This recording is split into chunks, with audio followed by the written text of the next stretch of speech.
Hello everyone! In this video, we'll show you how to leverage the information from your actionable CTI report using the Picus Security Control Validation module. Assuming you've reviewed your customized report and gathered details about potential malware families and threat actors, we'll proceed to the next steps. In the Picus Security Control Validation interface, we navigated to the Picus Threat Template page. Here, we'll find a variety of ready-to-run threat templates tailored to different use cases. Next, we select the Threat Intelligence use case.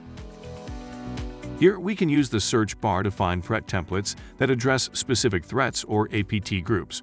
For instance, if we want to run attack simulations mimicking the tactics, techniques, and procedures of FIN7, we just need to search by typing FIN7. The search quickly returns a template containing 37 threats.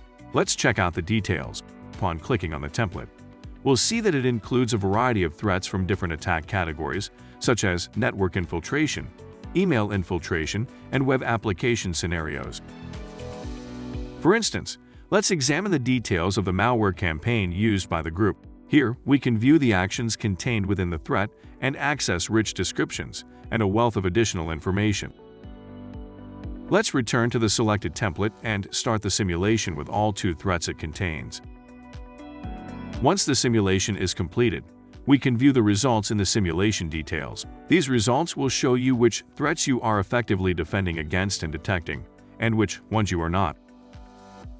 To enhance your scores and strengthen your resilience against threats, analyze the simulation details to identify the specific threats you were unable to block, detect, or create alerts for. In the threat details, you will find mitigation suggestions to help prevent or detect these threats. The mitigation suggestions section includes over 70,000 prevention signatures within Picus Security Control Validation, associated with various threats and applicable across different network security products of your choice.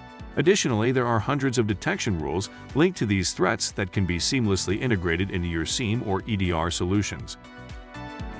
When you view the details, you will find the signatures you can use to prevent this threat in your security product. The signature database associated with threats on Picus is continuously updated, ensuring you have the latest protections. On the Picus Security Control Validation dashboard, overall scores are calculated based on all the threats you have simulated. You can also compare these scores with anonymously generated benchmark data to identify areas for improvement from a broader perspective. To sum up, in this short video, we demonstrated how you can use information from a CTI report to test your own environments with Picus Security Control Validation, and how to mitigate these threats based on the test results.